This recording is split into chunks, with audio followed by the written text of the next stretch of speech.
Abramos nuestras Biblias en el libro de Isaías capítulo 39. Este es un estudio corto, pero esos estudios cortos a veces suelen salir bastante largos. Dice el versículo 1, en aquel tiempo Merodach-Belatad, hijo de Beladad, rey de Babilonia, envió cartas y presentes a Ezequías porque supo que había estado enfermo y había convalecido. Entonces tenemos en el capítulo 38 la enfermedad mortal que tuvo Ezequías, la determinación de Dios de que le dijo: arregla tu casa porque vas a morir, la contrición y la aflicción que puso Ezequías, y le pide a Dios, y Dios le oye su oración y sus lágrimas y le da 15 años más de vida prodigiosamente.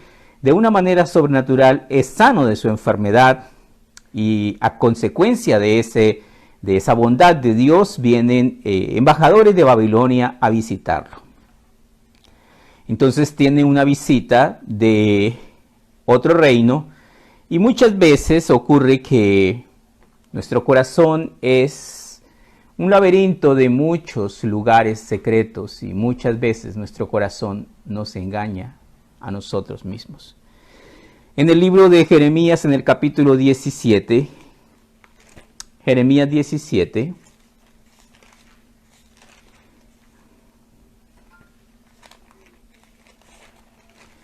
dice en Jeremías 17:9, engañoso es el corazón más que todas las cosas y perverso. ¿Quién lo conocerá? Versículo 10 viene la respuesta: yo Jehová, que escudriño la mente, que pruebo el corazón para dar a cada uno según su camino, según el fruto de sus obras. Nuestro corazón, nuestros pensamientos son engañosos, y son engañosos porque muchas veces se van detrás de cosas vanas.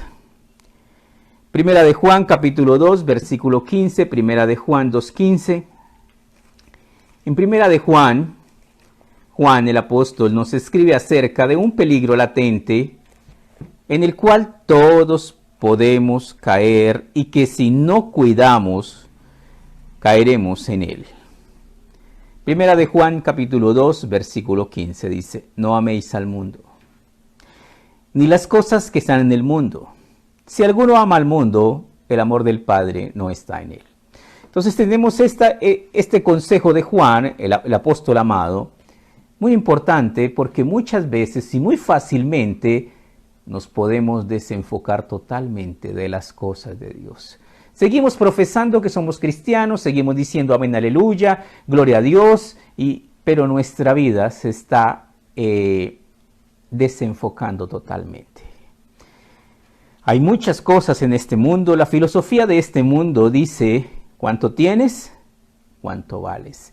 Y muchas personas, incluyendo muchos cristianos, ven e interpretan la vida bajo esos términos.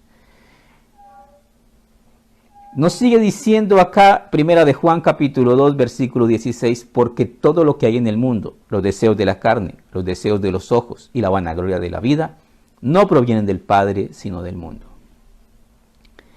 Entonces, ¿qué tenemos acerca de la vanagloria de la vida? ¿Qué es la vanagloria de la vida? La vanidad.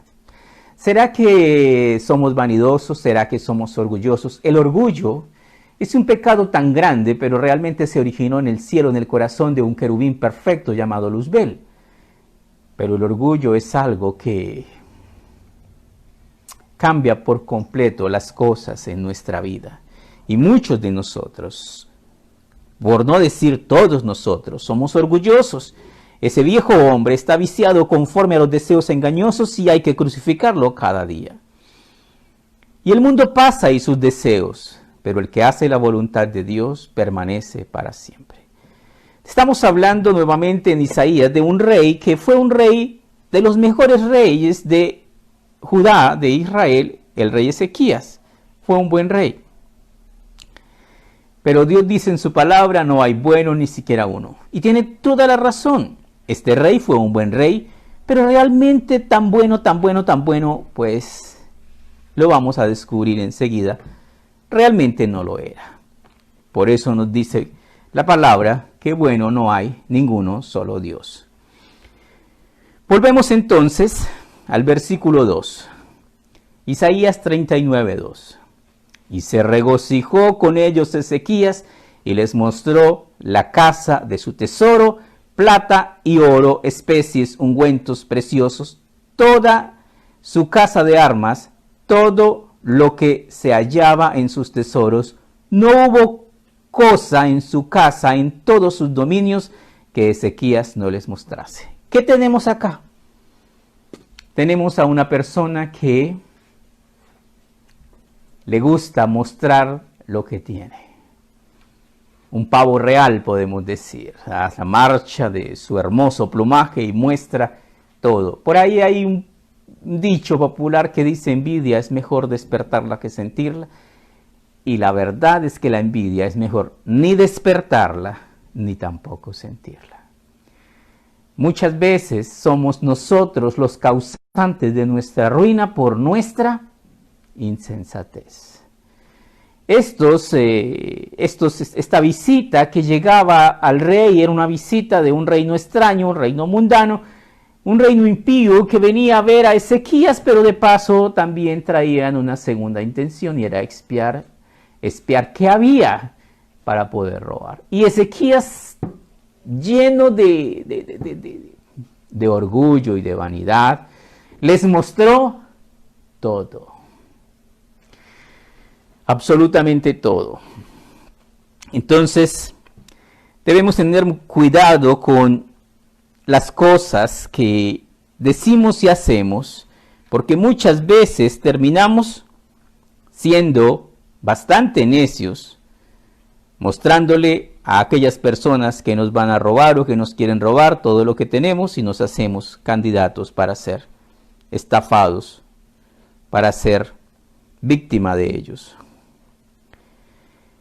Libro de Proverbios, capítulo 17, versículo 19. Proverbios 17, 19. Proverbios 17, 19 dice algo muy curioso.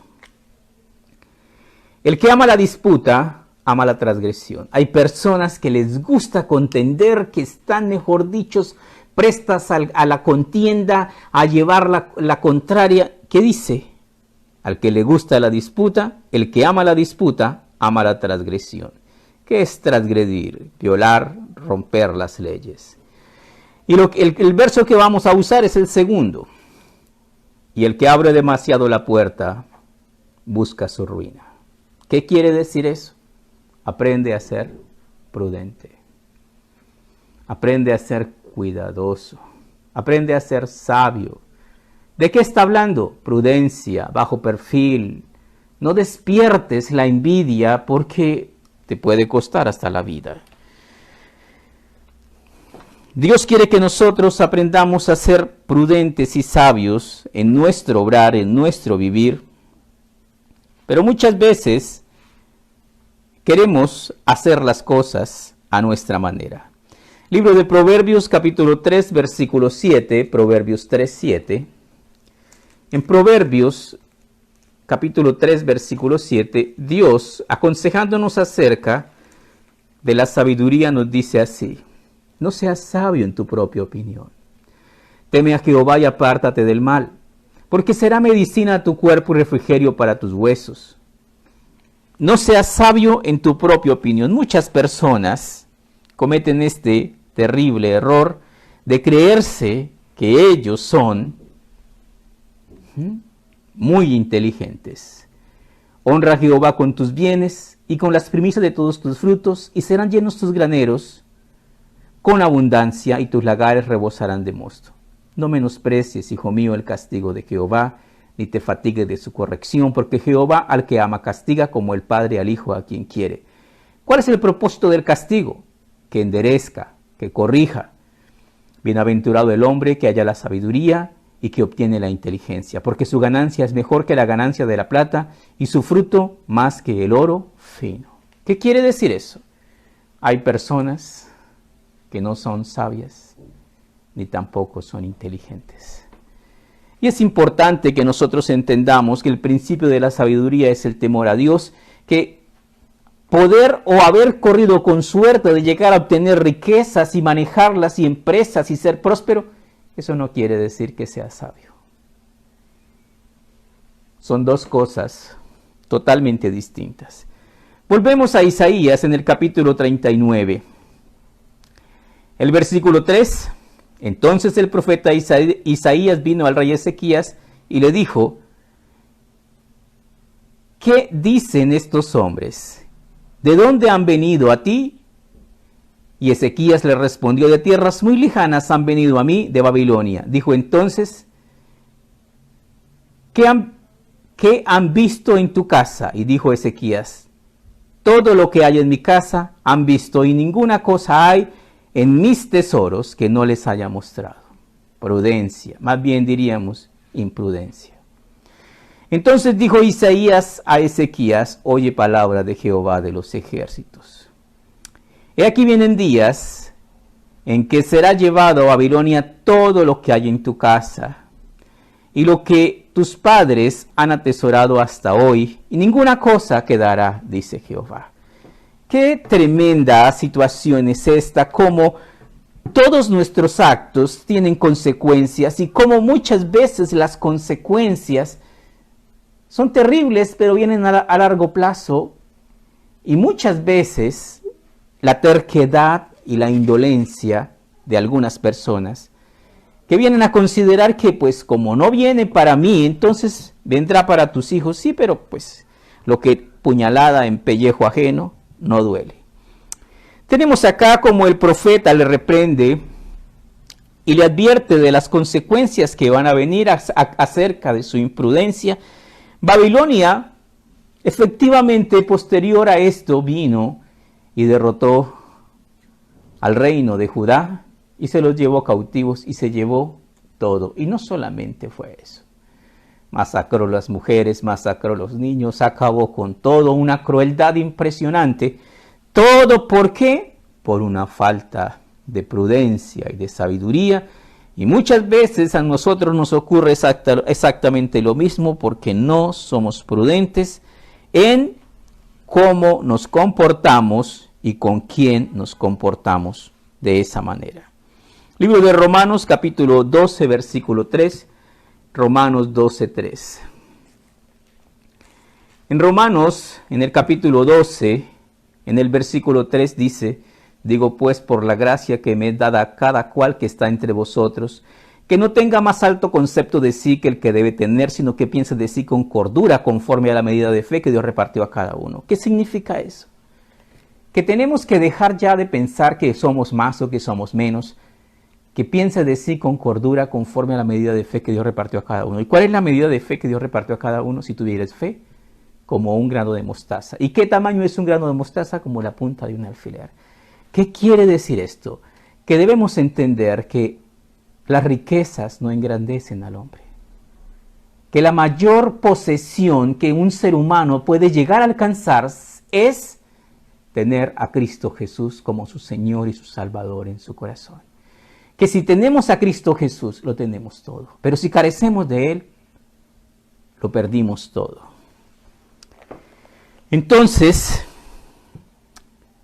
el versículo 7 sigue el profeta Isaías advirtiéndole lo que va a ocurrir. Dice: de tus hijos que saldrán de ti y que habráis engendrado, tomarán y serán eunucos en el palacio del rey de Babilonia. Ahora, esto es algo terrible. Le está diciendo a sus hijos, a los hijos que usted ha engendrado, los van a castrar y los van a poner de eunucos para que cuiden los harenes de mujeres en el palacio del rey de Babilonia. Eso sigue siendo y continúa siendo algo indignante, terrible. Pero hay personas que son pasadas en cuanto a su indolencia. Hablemos un poquito acerca de los eunucos, porque hay información bíblica acerca de ellos. ¿Qué son los eunucos? Mateo 19, 12. San Mateo capítulo 19, versículo 12. En Mateo 19, versículo 12 leemos acerca de los eunucos. Mateo 19, versículo 12. Dice lo siguiente: pues hay eunucos que nacieron así desde el vientre de su madre. Hay eunucos que son hechos eunucos por los hombres, y hay eunucos que asimismo se hicieron eunucos por causa del reino de los cielos. El que es capaz de recibir esto, que lo reciba. ¿Qué quiere decir? Esto es así, el que lo quiera entender, que lo entienda.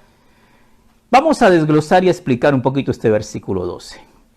Jesucristo está hablando acerca del matrimonio y de las responsabilidades matrimoniales. Vamos a leer un poquito el versículo 10, un poquitito más atrás, del 12, para tomar el contexto. Dice, le dijeron sus discípulos, si esa es la condición del hombre con su mujer, no conviene casarse. ¿Cuál es la condición? Que el matrimonio es para toda la vida. Que Dios no creó el divorcio.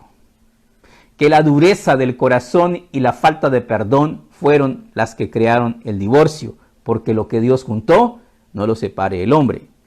Entonces, como ellos estaban acostumbrados a por cualquier cosa darle carta de divorcio a su mujer, entonces dijeron eso, le dijeron sus discípulos, si esa es la condición del hombre con su mujer, no conviene casarse.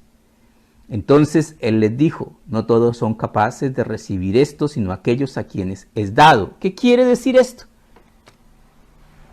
No toda la madera sirve para trabajar. No todas las personas sirven para sostener legítimamente y mantener un matrimonio. No todos son lo suficientemente buenos para ello. Y luego el Señor explica, pues hay eunucos que nacen así desde el vientre de su madre. Ahora, ¿qué quiere decir esto? Hay personas, hay hombres que no les gustan las mujeres, y si no les gustan, pues no se queden con ellas. Ahora, esas personas que vienen así, vienen completas. Un eunuco, como Daniel, el profeta Daniel, y no era que Daniel, no, Daniel era un hombre completico, enteritico. Cuando lo echaron al foso de los leones no fue, ay, sálveme, no, nada de eso. Allá lo tiraron y allá se quedó, y listo. Era un eunuco. Él, no se sabe si fue que nació así o fue que... Algunas personas, algunos intérpretes de la Biblia dicen que fue que lo llevaron allá y le quitaron aquello. No, porque él no era el que cuidaba a las mujeres. Eso le hacían a los eunucos de los que se encargaban de las mujeres en los harenes de los reyes. Daniel no era eso. Sin embargo, nunca se casó. Dice, pues hay eunucos que nacieron así desde el vientre de su madre. Hay eunucos que son hechos eunucos por los hombres. Son aquellos que los cogen y los castran. Y hay eunucos que asimismo se hicieron eunucos por causa del reino de los cielos. El escritor nos está hablando que hay personas que por cuestiones de servir a Dios, como lo dice el apóstol Pablo, y como lo hizo el apóstol Pablo, no se quiso casar. ¿Por qué? Pues a veces cualquiera diría, pues razones obvias, pobre mujer, hoy está en una cárcel, mañana está náufrago, después lo muerde una culebra, perseguido por todas partes, no que vea a mi hija que me salve de esta.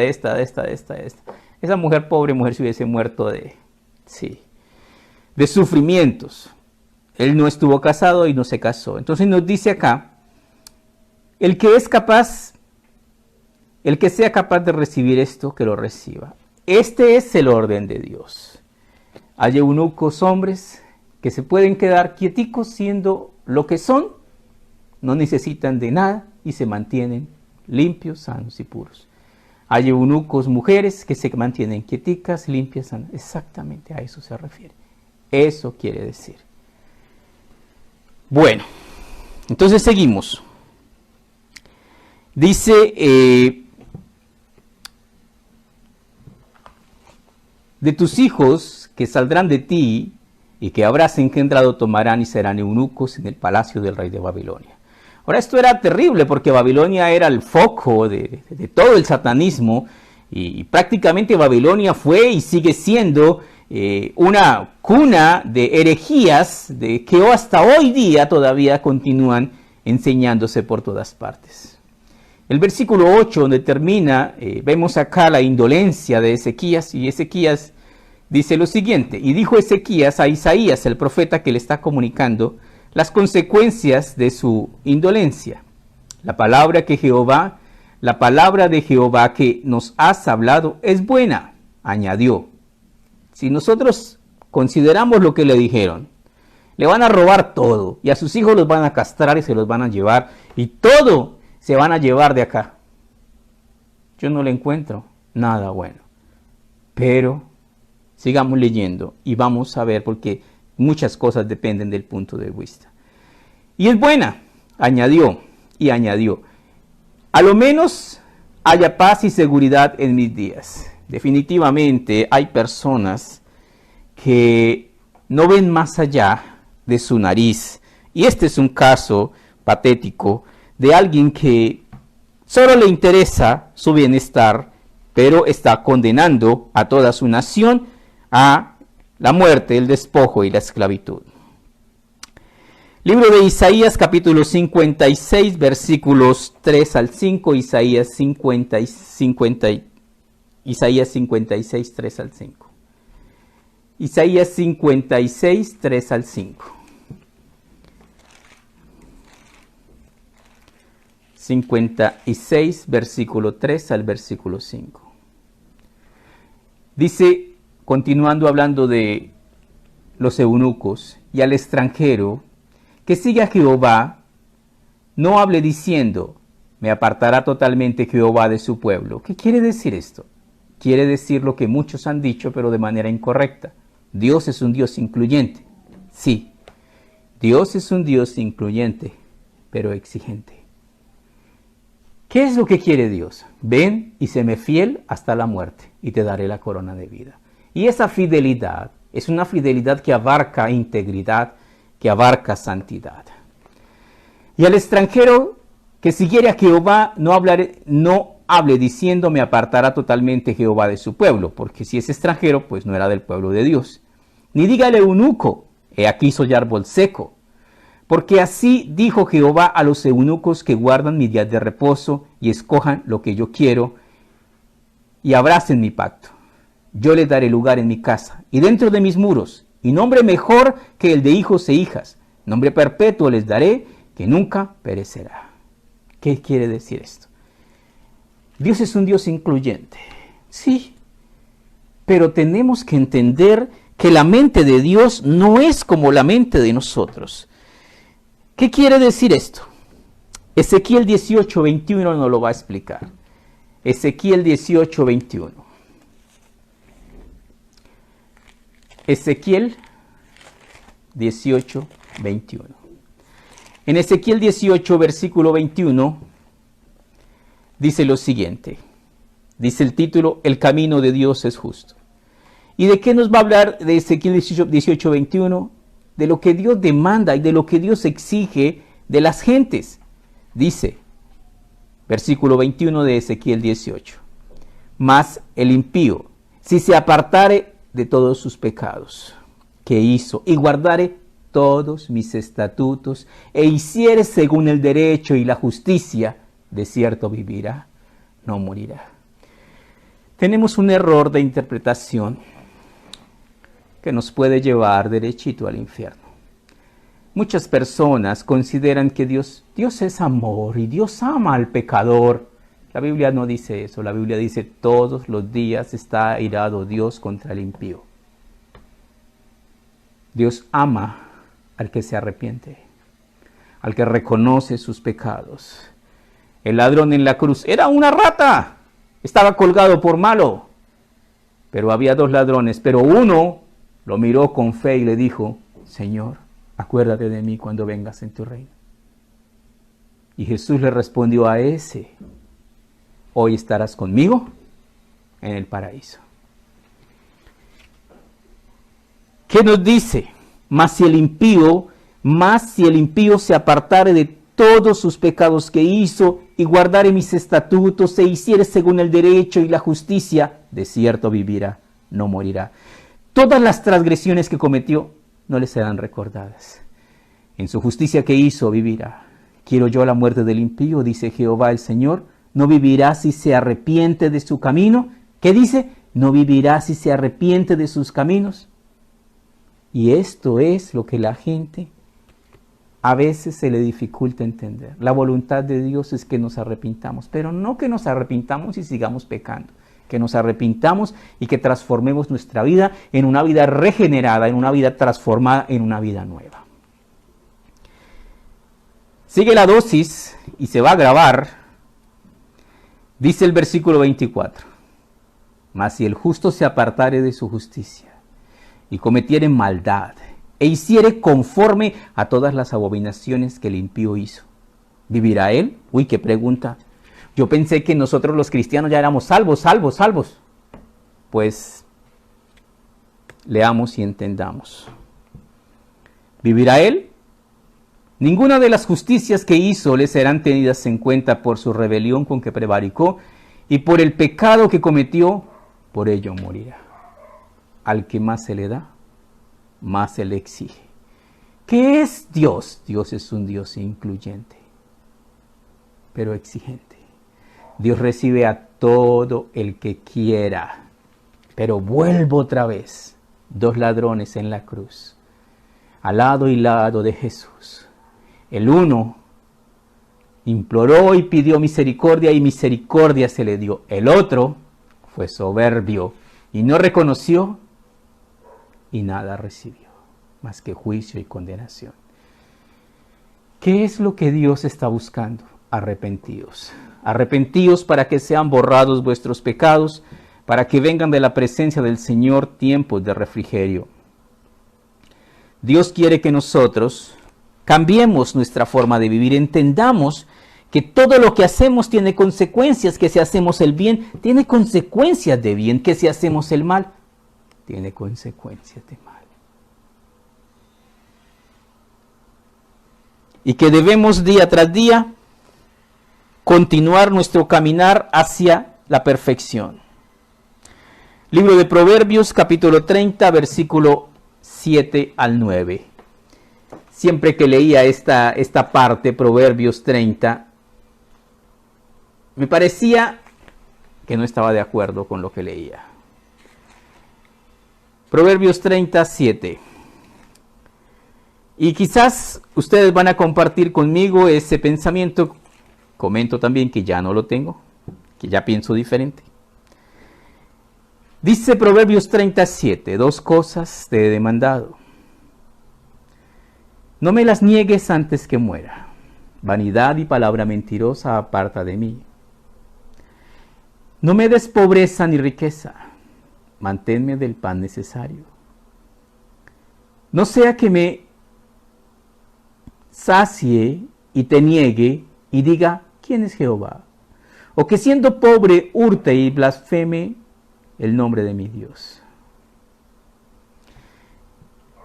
Y cuando leía esta porción de la escritura decía, este señor Agur era como pues de pocas perspectivas en la vida. Prácticamente está pidiendo ser pobre y a veces uno tiene el sí. Qué sabiduría. Porque muchas veces el poder y el dinero corrompen y hacen más mal que bien y nos llenan de vanidades que hunden a los hombres en perversidad y maldad. Primera de Timoteo 6:10 dice, porque raíz de todos los males, ¿es cuál? Es el amor al dinero, el cual codiciando algunos se extraviaron de la verdad y fueron traspasados de muchos dolores. Entonces tenemos acá que debemos aprender a ser agradecidos y debemos conocer la realidad de nuestro diario vivir, y es que cada día estamos condenados a muerte. Y en cualquier momento nos podemos morir. Y en el momento en que Dios sepa y que Él tiene en su soberanía, moriremos. Y cuando nos muramos, nada nos llevamos. Qué bueno que aprendamos a vivir siendo conscientes que este mundo no es nuestro, que vamos de paso y que sin nada entramos a este mundo y sin nada nos vamos. No quiero decir con eso que uno no deba de ser una persona de proyección, de trabajo y de ser próspero. No quiere, eso no quiere decir. Quiere decir que entendamos que estamos de paso por esta vida, y hay algo muy importante que debemos nosotros comprender, y es lo que nos dice por acá, Primera de Timoteo 6, 17 al 19. Primera de Timoteo 6, 17 al 19. Le da un consejo a los ricos y le dice lo siguiente, Primera de Timoteo 6, 17 al 19, sí, por acá. A los ricos de este siglo mando que no sean altivos, ni pongan su esperanza en las riquezas, las cuales son inciertas, sino en el Dios vivo, que nos da todas las cosas en abundancia para que las disfrutemos. Qué maravilloso es esto, es entender que la riqueza, sí, el dinero sí es necesario, pero no es fundamental. Porque raíz de todos los males es el amor al dinero. Sigue diciéndonos acá que hagan bien, que sean ricos en buenas obras, dadivosos, generosos, atesorando para ellos mismos buen fundamento para lo porvenir, que echen mano de la vida eterna. ¿Por qué Dios nos dice acá que las riquezas, dice a los ricos de este siglo, manda que no sean altivos ni pongan su esperanza en las riquezas, las cuales son inciertas? El mundo cambia tanto que hoy día lo que vale puede que mañana no valga un peso. Así es. Y tenemos que saber que ya que este mundo es tan fluctuante, tan volátil, ¿en dónde me meto yo que sea fijo? Que Dios. ¿Quién es el que nunca cambia? Dios. ¿Quién es el que ha dicho y cumple? Dios. ¿Quién es el único en que se puede confiar? Dios. Amigos, el que haya un amigo, haya un tesoro. Prácticamente es muy difícil encontrar un verdadero amigo. Jesucristo escogió 12 y de los 12 uno lo traicionó. Sin embargo, sí hay gente virtuosa y es bueno que nosotros entendamos, pero no hay comparación entre cualquier ser humano y Dios. El mejor amigo que podemos encontrar es definitivamente nuestro Dios. Efesios capítulo 4, versículo 17, Efesios 4, 17.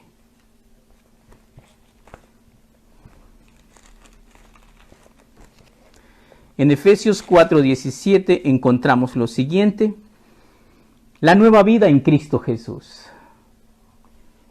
Esto pues digo y requiero en el Señor, que ya no andéis como los otros gentiles que andan en la vanidad de su mente. ¿Cómo andan los demás? En la vanidad de la mente.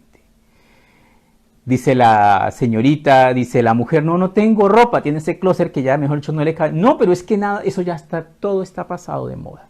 Es que no tengo lo que está de moda en este momento. Esto pues digo y requiero en el Señor, que ya no andéis como los otros gentiles que andan en la vanidad de su mente. ¿Qué hace la vanidad y qué hace cualquier pecado? Nos entontece, nos embrutece, teniendo el entendimiento entenebrecido, ajenos a la vida de Dios por la ignorancia que en ellos hay por la dureza de su corazón. ¿Qué otra cosa hace el pecado de mi vida? Endurece mi corazón para que no entienda la palabra de Dios. Los cuales después que perdieron toda sensibilidad, se encendieron, se entregaron a la lascivia para cometer con avidez toda clase de impureza. ¿Qué es esto? Detrás de la vanidad viene un chorrero de pecados. Mas vosotros no habéis aprendido así de Cristo. Cristo no es ministro de pecado. ¿En qué pecó Jesús? ¿Qué dice la Biblia? Al que nunca conoció pecado, por nosotros fue hecho pecado, para que nosotros fuésemos hechos justicia de Dios en él. ¿Qué significa eso? ¿Cuántos pecados tenía Jesús cuando fue llevado a la cruz? Absolutamente ninguno. Pero ¿cómo fue hecho pecado? En la cruz. Cuando Jesucristo dice, Elí, Elí, lama sabactani, Padre, ¿por qué me has abandonado? Fue el efecto inmediato del pecado que rompe la comunión del Hijo de Dios con su Padre. El pecado del mundo fue puesto sobre él, el justo, pagando por los injustos. Mas vosotros no habéis aprendido así de Cristo, si en verdad le habéis oído y habéis sido por él enseñados conforme a la verdad que está en Jesús el Santo. En cuanto a la pasada manera de vivir, despojaos del viejo hombre que está viciado conforme a los deseos engañosos. ¿Qué quiere decir eso? Un cristiano que vive en pecado, que practica el pecado, que es indolente con el pecado, pagará las consecuencias. ¿Y cuáles son? Porque la paga del pecado es muerte. Y renovaos en el espíritu de vuestra mente. Cambie su manera de pensar. Esa manera de pensar que viene renovada cuando creemos y abrazamos la verdad de Dios, cuando entendemos que un Dios santo demanda santidad y que un Dios leal demanda lealtad. ¿Qué acabamos de leer? Y si el justo se apartare de su justicia, perderá todo lo que hizo. Entonces, ¿qué más nos sigue diciendo acá? Y renovaos en el espíritu de vuestra mente. Muchos cristianos viven aún pensando que si ellos pecan, entonces Cristo nos perdona siempre de todos los pecados. Entonces yo peco y pido perdón por los pecados que ya cometí y por los que voy a cometer y por los de 15 días más, y el Señor me va a perdonar. No tentarás al Señor tu Dios. Dios no nos llamó a vivir en pecado, sino a santidad nos ha llamado Dios. En cuanto a la pasada manera de vivir, despojaos del viejo hombre que está viciado conforme a los deseos engañosos, y renovaos en el espíritu de vuestra mente, y vestido del nuevo hombre creado según Dios, en justicia y santidad de la verdad. Por lo cual, desechando la mentira, hablad verdad cada uno con su prójimo, porque somos miembros los unos de los otros. ¿Qué quiere decir eso? El pecado no se alejará de mí porque yo le pongo la Biblia al pecado y le digo que se retire. No, no se va a alejar. Yo tengo que cortar con el pecado en mi vida. Si tú cortas con el pecado en tu vida, tendrás abiertas las puertas de la salvación. Pero si no cortas con el pecado en tu vida, el pecado en tu vida cortará con tu salvación y tu comunión con Dios. Es tu decisión. Tú decides, tú pagas las consecuencias. Vamos a orar. Amado Padre, Dios de misericordia y de gracia, te damos gracias porque nos revelas, Señor, que verdaderamente nuestro corazón es un lugar de muchos escondrijos y de cosas, Señor, terribles. Líbranos, Señor, de la soberbia, líbranos del orgullo y la vanidad. Pero miraré a aquel que es pobre y humilde de espíritu y que tiembla mi palabra. Humillaos, pues, bajo la poderosa mano de Dios para que Él os exalte cuando fuere su tiempo. Y ayúdanos, Señor, a comprender que ante tu presencia, Señor, no somos la gran cosa, sino que la forma de ascender en el reino de nuestro Padre es siendo humildes y sencillos. Protégenos, bendícenos, amado Dios. Ponemos en tus manos nuestra vida. Te rogamos, amado Padre, que seas propicio a cada situación, a cada necesidad, que conforme a tu inmensa bondad y misericordia nos bendigas. Bendice, amado Dios, a todo misericordioso, a todo generoso, Señor. Bendecimos los diezmos, las ofrendas voluntarias. Y te rogamos, Señor, que nos ayudes a entender, Padre Santo, la manera correcta de presentar una ofrenda. Hay maneras incorrectas. Caín trajo una ofrenda y fue rechazada. Libro de Génesis. Libro de Hechos. Ananías y Zafira trajeron una gran ofrenda y también fue rechazada. Porque no es lo que demos, sino cómo damos las cosas. Dios ha colocado instrucciones claras, precisas y concisas para que las llevemos a cabo. Concédenos, oh Dios, que podamos ser obedientes. Pedimos, Señor, tu bendición, dándote gracias en el nombre de Cristo Jesús. Amén.